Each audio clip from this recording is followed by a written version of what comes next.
నమస్కారం, సుఖీభావ్కు స్వాగతం. ఈ రోజు సుఖీభావ్లో గాల్ స్టోన్స్ తో బాధపడుతున్నారా? యువత మీ కళ్ళు భద్రం. మధుమేహులు ఈ 7 అలవాట్లతో జాగ్రత్త. పసిగుండెల్లో లోపాల్ని పసిగట్టే పరీక్షలివే. ఇంకా హెల్త్ టిప్. కిడ్నీలో రాళ్ల మాదిరే మన గాల్ బ్లాడర్లోనూ రాళ్లు ఏర్పడుతుంటాయి. ఈ గాల్ స్టోన్స్ మూలంగా తిన్న తరువాత పొట్టలో భరించలేనంత నొప్పి వస్తుంటుంది. తిన్న ప్రతిసారి పొట్టలో కుడివైపు అంతా నొప్పిగా ఉంటుంది. ఆ నొప్పి భుజంలోకి, వీపులోకి పాకుతూ నరకాన్ని చూపిస్తుంటుంది. తిన్న తర్వాత పొట్టలో భరించలేనంత నొప్పికి, వేదనకు కారణమయ్యే గాల్ స్టోన్స్కు అసలు కారణాలేంటో, వీటిని తొలగించుకునేందుకు ఎలాంటి చికిత్స అవసరం అవుతుందో ఇప్పుడు తెలుసుకుందాం.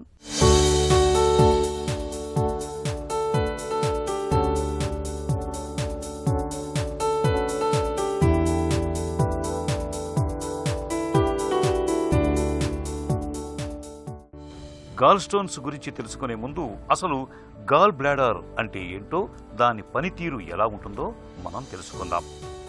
ఇక్కడ పొట్టలో కుడివైపున కాలేయ కింద బేరీ పండు ఆకారంలో కనిపిస్తున్నదే పిత్తాశయం.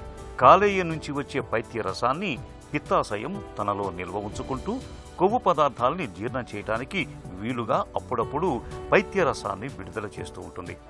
స్థూలంగా ఇది పిత్తాశయం కథ. అయితే మారిన మన ఆహారపు అలవాటు కావచ్చు, లేదా బరువు పెరగటం వల్ల కావచ్చు, మహిళల్లో హార్మోన్ల సమతూకం సరిగా లేకపోవటం వల్ల కావచ్చు, ఇవాళ మనలో చాలా మందికి పిత్తాశయంలో రాళ్లు అనేవి పెద్ద సమస్యగా మారుతున్నాయి. ముఖ్యంగా నడి వయసు దాటిన మహిళల్లో ఈ సమస్య మరీ ఎక్కువగా ఉంటుంది. పిత్తాశయం కండరాలు సరిగా వ్యాకోచించకపోవటం వల్ల పైత్యరసం ఎక్కువ కాలం నిల్వ ఉండిపోవటం, దానికి కొలెస్ట్రాల్ కణజాలం తోడవటం, ఆపై అవి ఘనీభవించి రాళ్లుగా ఏర్పడుతూ ఉంటాయి. పిత్తాశయంలో సాధారణంగా కొలెస్ట్రాల్ స్టోన్స్ అని, పిగ్మెంట్ స్టోన్స్ అని 2 రకాల రాళ్లు ఏర్పడుతూ ఉంటాయి. మనకి గాల్ బ్లాడర్ లివర్ని ఆనుకుని ఉంటుంది. దీంట్లో ఇంపార్టెంట్ ఏంటంటే, గాల్ బ్లాడర్ అనేది మనకి బైల్, మన పసరు తయారు చేయటం కానీ అటువంటి ఏమీ చేయదు. గాల్ బ్లాడరు లివర్లో తయారైన పసర్ని కొంతసేపు స్టోర్ చేసుకుని, మనం ఆహారం తీసుకున్నప్పుడు ఆ హార్మోన్స్ కొన్ని మార్చటం వలన గాల్ బ్లాడర్ కంట్రాక్ట్ అయ్యి ఆ బైల్ని మన ఆహారంతో కలిసేటట్టు చేస్తుందండి. మెయిన్గా ఏంటంటే, లివర్లో మనకి ఈ పసరు తయారీ అయ్యే టైంలో కొన్ని కెమికల్స్ ఎక్కువగా ఉండటం వలన, అంటే పసరులో గనక కొలెస్ట్రాల్ ఎక్కువగా ఉన్నా కానీ, పసరులో బిలిరుబిన్ ఎక్కువగా ఉండటం కానీ, లేకపోతే బైల్ యాసిడ్స్ అంటారు, బైల్ యాసిడ్స్ తక్కువగా ఉండటం కానీ, ఇటువంటిది ఏదైనా జరిగినప్పుడు ఆ కెమికల్స్ దాంట్లో ప్రెసిపిటేట్ అయ్యి మనకి గాల్ బ్లాడర్లో రాళ్ళు వస్తాయండి. అండ్ ఇంకొకటి ఏంటంటే, gall bladder for some reason ప్రాపర్గా కంట్రాక్ట్ అయ్యి బైల్ కంప్లీట్గా రిలీజ్ చేయలేకపోతే బైల్ దాంట్లో పేరుకుపోవటం వలన గాల్ బ్లాడర్ స్టోన్స్ వస్తాయి.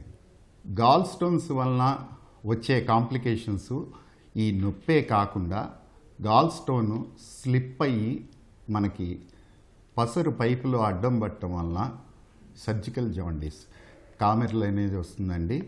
అది మనకి ఈ కాజ్ రిలీవ్ చేస్తే కానీ, ఈఆర్సిపి ద్వారా కానీ, సర్జరీ ద్వారా కానీ అడ్డబడిన రాయిని మనం తీయకపోతే గనక అది ప్రాణాంతకం అవుతుందండి. పిత్తాశయంలో సాధారణంగా కొలెస్ట్రాల్ స్టోన్స్ అని, పిగ్మెంట్ స్టోన్స్ అని 2 రకాల రాళ్లు ఏర్పడుతూ ఉంటాయి. కొలెస్ట్రాల్ స్టోన్స్ అనేవి చూడటానికి పరిమాణంలో బాగా పెద్దగా ఉంటాయి. పిగ్మెంట్ స్టోన్స్ అనేవి బైలు రూబిన్ ఘనీభవించటం మూలంగా ఏర్పడతాయి. ఇవి పరిమాణంలో చూడటానికి చిన్నగా కనిపిస్తూ ఉంటాయి. కొలెస్ట్రాల్ అధికంగా ఉన్న ఆహారాల్ని తీసుకుంటున్నప్పుడు, ఒంట్లో కొవ్వు కణజాలం ఎక్కువగా పేరుకుపోతున్నప్పుడు, ఏళ్ల కొద్దీ గర్భ నిరోధక మాత్రల్ని వాడుతున్నప్పుడు, ఇలాంటి సందర్భాల్లో పిత్తాశయంలో రాళ్లు ఎక్కువగా ఏర్పడుతూ ఉంటాయి.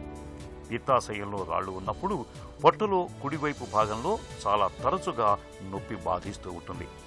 తిన్న తర్వాత ఈ నొప్పి తీవ్రత పెరుగుతూ ఉంటుంది. ఆ నొప్పి వీపులోకి పాకుతూ ఉంటుంది. వాంతి అవుతూ ఉంటుంది. కొద్దిగా తినగానే కడుపు నిండిపోయినట్లుగా ఉంటుంది. ఈ లక్షణాలు కనిపిస్తున్నప్పుడు ఆలస్యం చేయకుండా డాక్టర్ని సంప్రదించి అల్ట్రాసౌండ్ స్కానింగ్ వంటి పరీక్షలు చేయించుకోవాలి. ఎప్పుడైతే మనం ఈ గాల్ బ్లాడర్కి సంబంధించిన నొప్పి అని అనుకున్నప్పుడు మనం ultrasound is the primary investigation అండి. అల్ట్రాసౌండ్ మనం ప్రైమరీ ఇన్వెస్టిగేషన్ అయిన తర్వాత చాలామందికి అల్ట్రాసౌండ్ తోటి సరిపోతుంది. కొద్ది మందిలో కనుక మనకి రాయి స్లిప్ అయింది అంటే లివర్ ఫంక్షన్ టెస్ట్ అనేది మ్యాండేటరీ, తప్పకుండా చేస్తాం. కాబట్టి లివర్ ఫంక్షన్ టెస్ట్ నార్మల్గా ఉన్నా కానీ, లేకపోతే పసరు పైపులో ఏదైనా బ్లాకేజ్ ఉన్నట్టు అనుమానంగా ఉన్నా కానీ వాళ్ళకి ఎంఆర్సిపి అంటే ఎంఆర్ఐ స్కాన్ చేస్తాము. స్కాన్ చేసుకుని పసరు పైపులోనూ వేరే విధంగా ఏమీ అడ్డంకులు లేవు అని అనుకుంటే కనుక మనం దానికి ప్రాపర్ ట్రీట్మెంట్ ప్లాన్ చేసుకోవచ్చు. పిత్తాశయంలో రాళ్లు చిన్నగా ఉండి వాటి మూలంగా పెద్దగా ఇబ్బంది ఏమీ లేనప్పుడు సత్వరమే వైద్యం చేయాల్సిన అవసరం లేదు. కానీ రాళ్లు ఎక్కువగా ఉండి వాటి పరిమాణం 1 సెంటీమీటర్ కంటే పెద్దగా ఉన్నప్పుడు, ఇప్పటికే ఒంట్లో షుగర్ జబ్బు ఉన్నప్పుడు, గుండె జబ్బులు, కిడ్నీ సమస్యలతో బాధపడుతున్నప్పుడు, ఇంట్లో ఎవరికైనా క్యాన్సర్ చరిత్ర ఉన్నప్పుడు ఆలస్యం చేయకుండా వైద్యం చేయించుకోవాలి. కొంతకాలం పాటు మందులు వాడుకోవటం వల్ల పిత్తాశయంలో చిన్న చిన్న రాళ్లు కరిగిపోయే అవకాశం ఉంది. ప్రస్తుతం లాప్రోస్కోపీ పద్ధతిలో రాళ్లతో పాటే పిత్తాశయాన్ని తొలగించడానికే డాక్టర్లు మొగ్గు చూపుతున్నారు. లాప్రోస్కోపీ కొత్తగా వచ్చిందేం కాదండి. 35 సంవత్సరాల నుంచి లాప్రోస్కోపిక్ ఆపరేషన్లు గాల్ బ్లాడర్కి చేస్తూ ఉంటాం. దీంట్లో ఇంపార్టెంట్ పార్ట్ ఏంటంటే మనకి పెద్ద కోత లేకుండా చిన్న కీహోల్ సర్జరీ అంటాం, చిన్న టెలిస్కోపిక్ పోర్ట్స్, కొన్ని పోర్ట్స్ ద్వారా చేస్తాము. ఒక్కరోజు హాస్పిటల్లో ఉంటే సరిపోతుంది గాల్ బ్లాడర్ సర్జరీ అయిన తర్వాత. ప్లస్ హాస్పిటల్లో ఉన్నప్పుడే ఆహారం తీసుకోవచ్చు, ఇంటికి వెళ్ళి మామూలుగా పనులు చేసుకోవచ్చు, ఏ విధమైన బెడ్ రెస్ట్ అవసరం ఉండదు.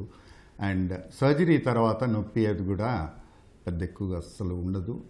గాల్ బ్లాడర్ రిమూవ్ చేయటం వలన డైజెషన్ కానీ వేరే విధమైన ఇబ్బందులు వచ్చే అవకాశం లేదు.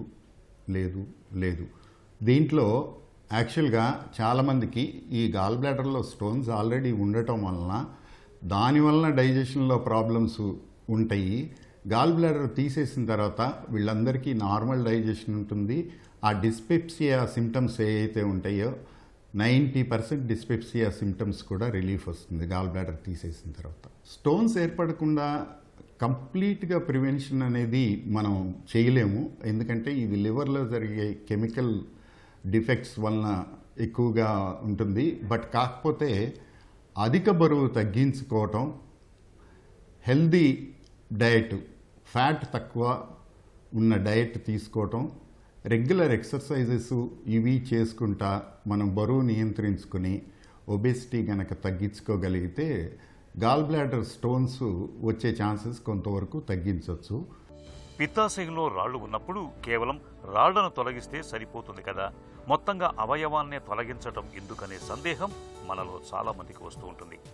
కానీ రాళ్లు ఏర్పడినప్పుడు వాటి కారణంగా పిత్తాశయం లోపలి పొరల స్వభావంలో చాలా తేడాలు వచ్చేస్తాయి.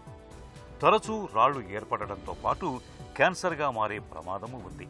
ఇలాంటప్పుడు మొత్తం పిత్తాశయాన్ని తొలగించడమే మేలని చెబుతారు డాక్టర్లు.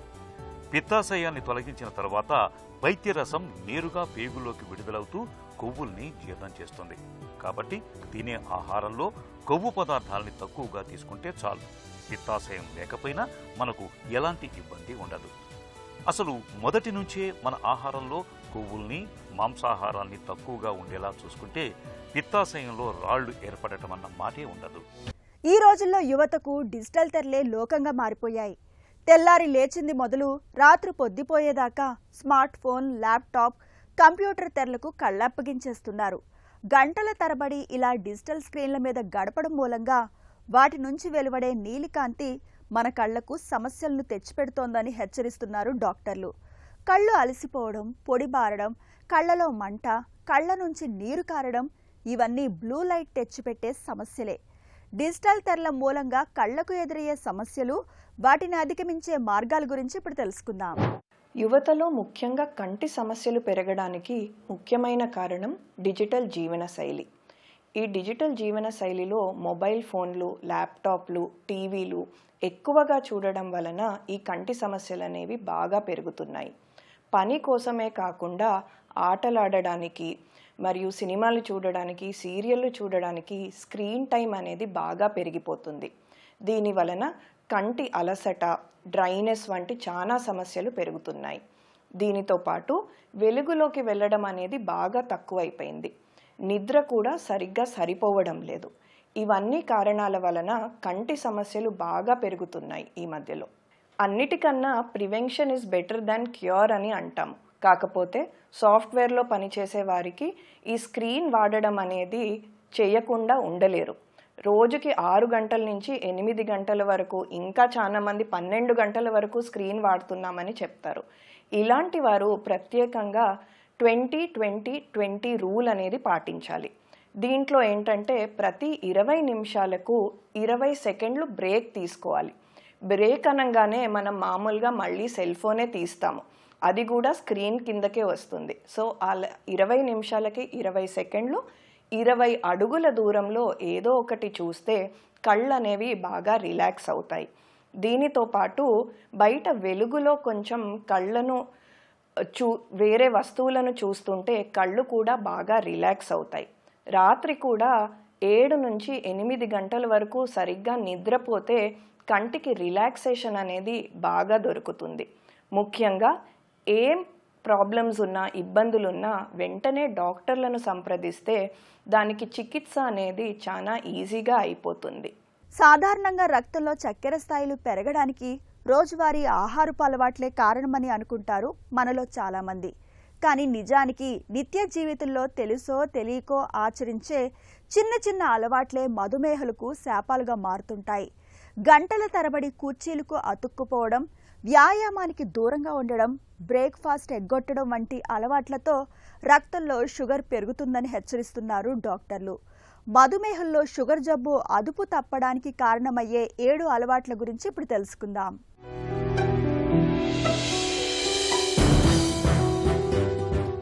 నిత్య జీవితంలో తెలుసో తెలియకో మనం పాటించే అలవాట్లు మన ఆరోగ్యాన్ని తీవ్రంగా ప్రభావితం చేస్తుంటాయి.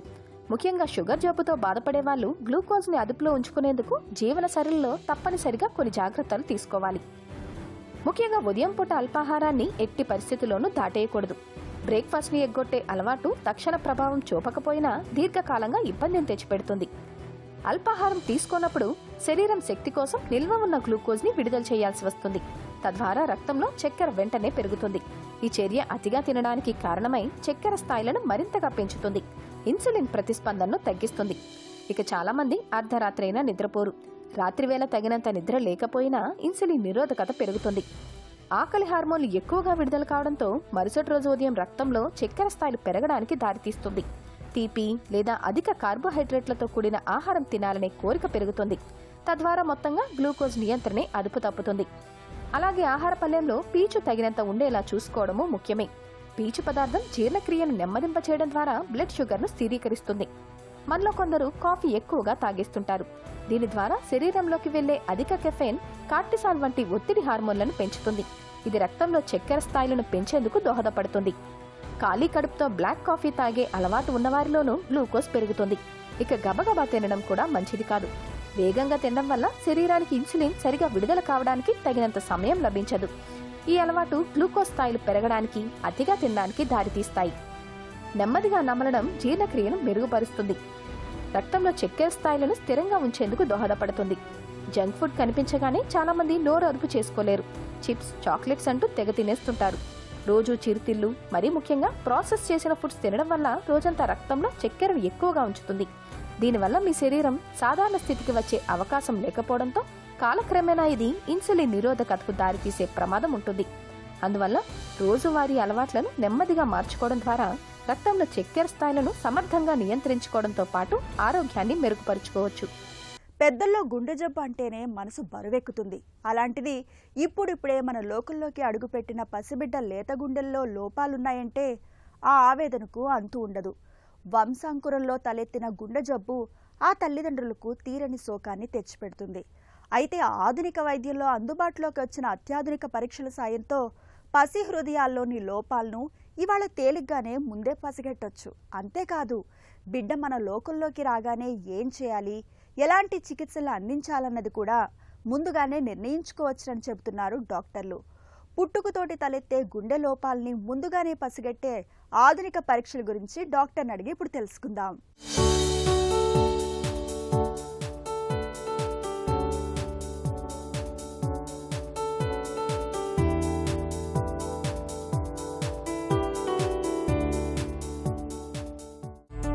పుట్టిన వెంటనే పసిబిడ్డ గుండెకు పరీక్షలు చేయాల్సిన అవసరం ఉందా? పుట్టగానే నార్మల్గా ఇప్పుడు అందరి పిల్లలు పీడియాట్రిషియన్స్ పిల్లల డాక్టర్లు చూస్తారు. మనం అందులో నేషనల్ వైడ్గా స్క్రీనింగ్ ప్రోగ్రామ్ ఉంది. అదేంటంటే ఒకటి పల్స్ ఆక్సిమెట్రీ, అంటే మన ఆక్సిజన్ సాచురేషన్స్ చూడటము పుట్టగానే అండ్ 1 minute 5 minutes. సో ఇందులో ఆక్సిజన్ సాచురేషన్ నార్మల్గా మనందరికీ 98 to 100% ఆక్సిజన్ సాచురేషన్ ఉంటుంది. సో లెస్ దాన్ 92 వచ్చింది అనుకోండి, మళ్ళీ ఒక 5 minutes తర్వాత మళ్ళీ చెక్ చేస్తారు. సో దీన్ని బట్టి ఏంటి అంటే క్రిటికల్ హార్ట్ డిసీజెస్ లో సాచురేషన్ ఉండేవి, అంటే 80-70% ఆక్సిజన్ సాచురేషన్ ఉండే క్రిటికల్ హార్ట్ డిసీజెస్ని పుట్టగానే మనం ఎవాల్యుయేట్ చేస్తున్నాము.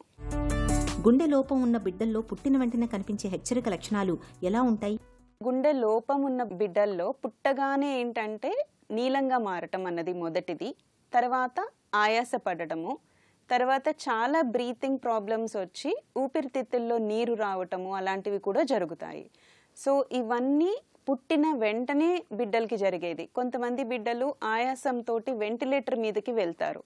సో వెంటిలేటర్ మీదకి వెళ్ళినప్పుడు కూడా మనము ఎంత ఆక్సిజన్ ఎక్కువ ఇచ్చినా సరే ఇంప్రూవ్మెంట్ ఉండదు. అలాంటప్పుడు మనం అర్థం చేసుకోవాల్సింది ఏంటంటే ఇది ఊపిరితిత్తుల ప్రాబ్లం కాదు, గుండె ప్రాబ్లం అన్నది. సో అది చాలా ఇంపార్టెంట్. న్యూబోర్న్ హార్ట్ స్క్రీనింగ్ అంటే ఏంటి? ఇందులో ఎలాంటి పరీక్షలు చేస్తారు? న్యూబోర్న్ హార్ట్ స్క్రీనింగ్ అంటే ఫస్ట్ పల్స్ ఆక్సిమెట్రీ, తర్వాత ప్రతి దగ్గర మనం ఎలా ఉంది, పల్స్ ఎలా ఉంది, మన చేతుల దగ్గర కాళ్ళ దగ్గర అవన్నీ చెక్ చేస్తాము. నెక్స్ట్ ఈ 2 పాస్ అయిపోతే పర్వాలేదు. నెక్స్ట్ స్టెథోస్కోప్ తోటి మర్మరింగ్ సౌండ్ అనేది చూస్తాం. నార్మల్గా ఫస్ట్ 3 రోజుల్లో మర్మర్ అంత క్లియర్గా వినిపించదు. మర్మర్ అంటే గుండెలోని ఎక్స్ట్రా సౌండ్ నార్మల్గా ఉండేదానికన్నా. బట్ డే 3, డే 4 నుంచి మనకు ఆ ఎక్స్ట్రా సౌండ్స్ అన్నీ వినిపిస్తాయి క్లియర్గానే. తర్వాత ఇవన్నీ పాస్ అయిపోతే బేబీ ఓకే, లేదు అనుకున్నప్పుడు మనము ఎకోకార్డియోగ్రఫీ అంటే ultrasound scan of the heart అది చేయాల్సి ఉంటుంది. ఎక్కడైనా డౌట్ వచ్చినా సాచురేషన్స్ బాగాలేదు, లెస్ దాన్ 92% ఉన్నాయి, పల్స్ బాగాలేదు, వీక్ ఉంది, బేబీ ఎక్కువగా ఏడుస్తున్నారు, ఆయాస పడుతున్నారు, అలాంటప్పుడు కంపల్సరీ ఎకోకార్డియోగ్రఫీ అన్నది చేయాల్సి ఉంటుంది. ఎకోకార్డియోగ్రఫీ అన్నది చేస్తాము, అవసరమైతే ఈసీజీ కూడా చేస్తాము పిల్లలకి. పుట్టినప్పుడు లక్షణాలు లేకపోయినా బిడ్డలో గుండె లోపం ఉండే అవకాశం ఉందా? డెఫినెట్గా అండి. ఇవన్నీ మనం చెప్పుకున్నది ఏంటి అంటే నీలంగా మారటము, తర్వాత సౌండ్స్ వినిపించడము, పల్స్ డిఫరెన్స్ ఉండడము, ఇవి లేకపోయినా సరే మనకి గుండె జబ్బులు ఉండొచ్చు. అవి ఏంటి అంటే కొన్ని రంధ్రాలు ఉంటాయి, ఏట్రియల్ సెప్టల్ డిఫెక్ట్ అని ఏఎస్డి అంటాము. అది మనం పుట్టగానే అందరికీ ఉంటుంది ఎంతలో. తర్వాత ఫస్ట్ 3 monthsలో అది క్లోజ్ అయిపోవాలన్నమాట. అలా క్లోజ్ కాకుండా పర్సిస్టెంట్గా ఉంటే దాన్ని అప్పుడు మనం క్లోజ్ చేయాల్సి వస్తుంది, ఏట్రియల్ సెప్టల్ డిఫెక్ట్ అన్నది. మళ్ళీ స్మాల్ వెజల్స్లో బ్లాక్ ఉండడము, ఇవాళ పుట్టగానే డే 3, డే 5 బేబీకి మైల్డ్ బ్లాక్ ఉండొచ్చు. బట్ అదే బేబీ 1 year, 2 yearకి వచ్చేటప్పటికి ఆ బ్లాక్ అన్నది పెరుగుతూ ఉంటుంది, సివియారిటీ అన్నది. సో ఇలాంటి బేబీస్ని మనం స్క్రీన్ చేసుకుంటూ ఉండడం చాలా మంచిది. సో 80% ఆఫ్ ద హార్ట్ డిసీజెసే మనకి ఫస్ట్ 1 monthలో డిటెక్ట్ అవ్వచ్చు. 20% స్టిల్ ఉంటాయి డిటెక్ట్ కాకుండా. సో అప్పుడు ఎలా తెలుస్తుందంటే రిపీటెడ్గా ఇన్ఫెక్షన్స్ వస్తున్నాయి, నిమోనియాలు వస్తున్నాయి, హాస్పిటలైజ్ అవుతున్నారు, వెయిట్ గెయిన్ లేదు, మిగతా పిల్లలతో పాటు మా పిల్లోడు ఆడట్లేదు, ఇలాంటివి ఉన్నప్పుడు మాత్రం తప్పకుండా కార్డియాలజిస్ట్ని కలవాల్సి వస్తుంది. స్క్రీనింగ్ పరీక్షల్లో గుండె లోపాలు గుర్తిస్తే వెంటనే చికిత్స అవసరం ఉంటుందా? స్క్రీనింగ్లో ఫస్ట్ ఏంటంటే డయాగ్నోసిస్ అన్నది చాలా ఇంపార్టెంట్ అండి. అంటే ఇప్పుడు మనం డౌట్ వచ్చింది, బరువు పెరగట్లేదు, నిమోనియాలు వస్తున్నాయి, మీరు హార్ట్ స్పెషలిస్ట్ దగ్గరికి వచ్చారు, అప్పుడు రంధ్రాలు ఉన్నాయా లేదా, హార్ట్లో ప్రాబ్లం ఉందా లేదా, ఫస్ట్ ఆఫ్ ఆల్ డయాగ్నోసిస్ అన్నది చాలా ఇంపార్టెంట్. డయాగ్నోస్ చేసిన తర్వాత దీనికి ఇమ్మీడియట్గా ట్రీట్మెంట్ చేయాలా లేకపోతే మధ్యలో ఆగి కొన్ని నెలల తర్వాత చేయాలా అన్నది నెక్స్ట్ క్వశ్చన్ ఉంటుంది.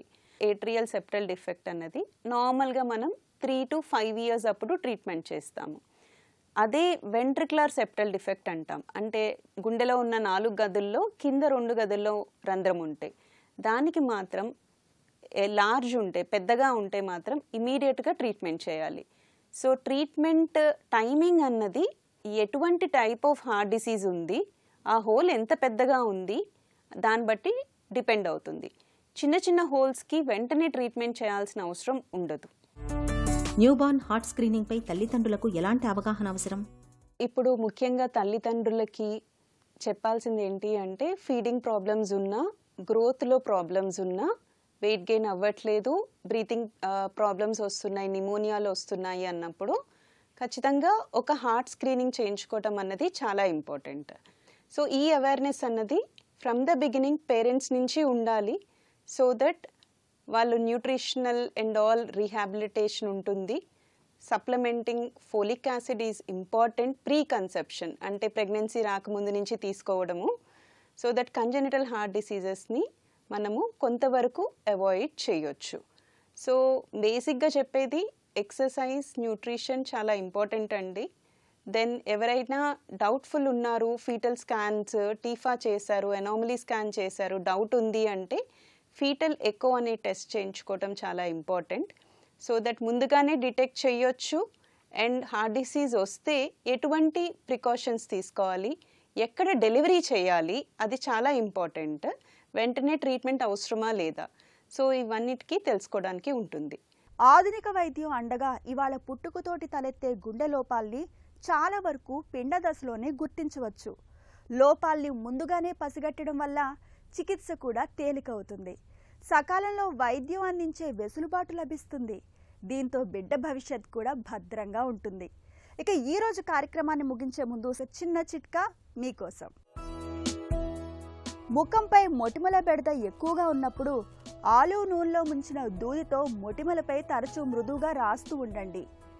ఆలివ్ నూనెలో ఉన్న యాంటీ బ్యాక్టీరియల్, యాంటీ ఇన్ఫ్లమేటర్ గుణాలు ముఖంపై మొటిమల్ని, వాటి తీవ్రతను బాగా తగ్గిస్తాయి.